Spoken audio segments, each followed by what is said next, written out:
Venerable Ananda continued, requesting the Buddha's final instructions.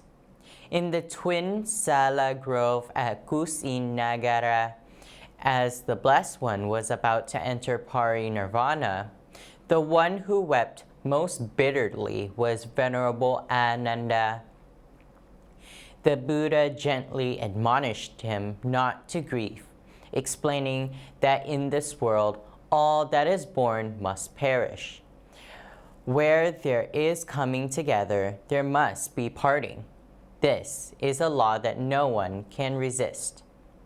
Although the Buddha had realized perfect awakening and liberation, the residual effects of past karma still remained.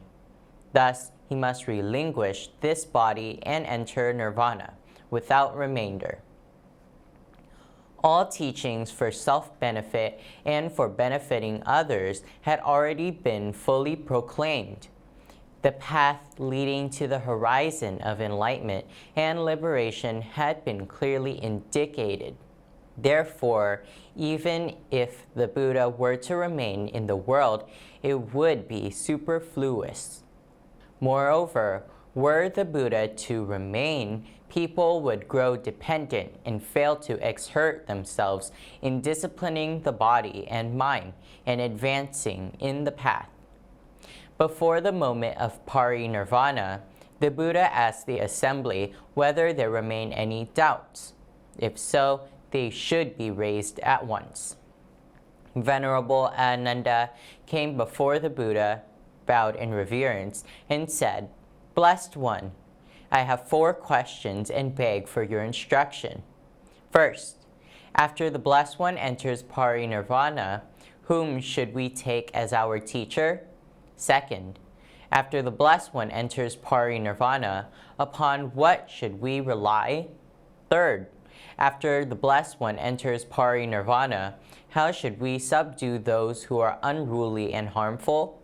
Fourth, after the compilation of the scriptures, what words should be placed at the beginning of each sutra?" The Buddha replied, "Ananda, after I enter parinirvana, first, you should take the discipline as your teacher.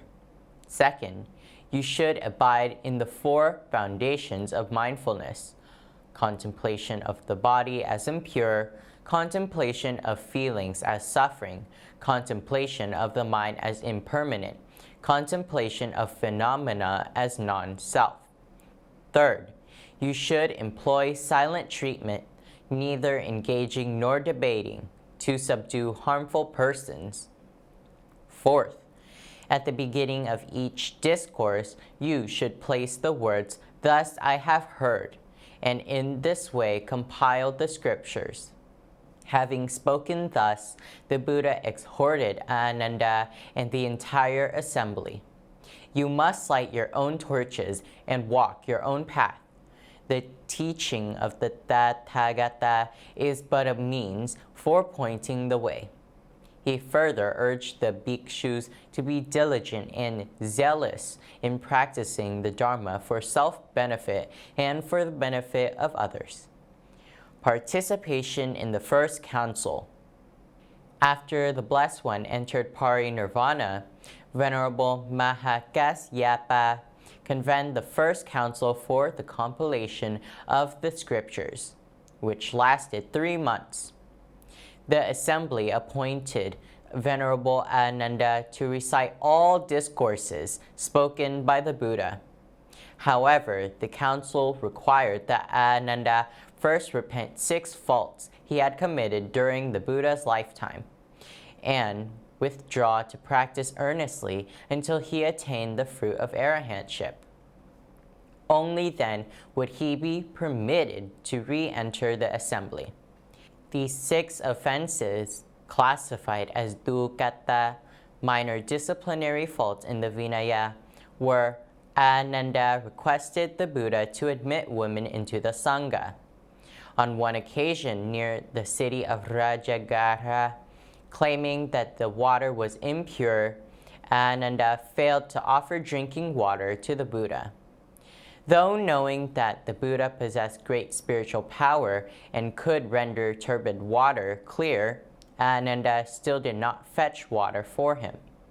When the Buddha hinted 3 times that one who had mastered the 4 bases of supernormal power could prolong life, Ananda remained silent and did not entreat the Buddha to remain in the world.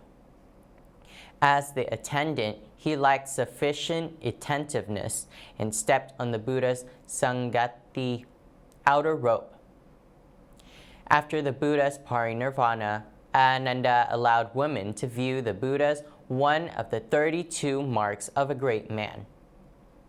With his characteristic gentleness and joyfulness, Ananda sincerely repented all 6 matters as required by the council. He then withdrew to a secluded cave, seated himself in a full lotus posture, and exerted himself in earnest cultivation. In the middle of the night, he realized the fruit of arahantship. At dawn, he returned to the cave just as the council was about to begin.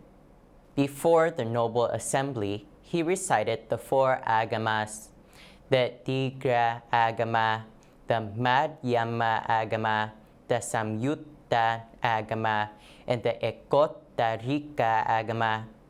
In addition, there were other collections such as the Advandana Sutra, the Jataka Tales, and the Dhammapada. Thus, in the first council, Ananda fulfilled in full the Buddha's final injunction to represent the Tathagata in proclaiming the true Dharma.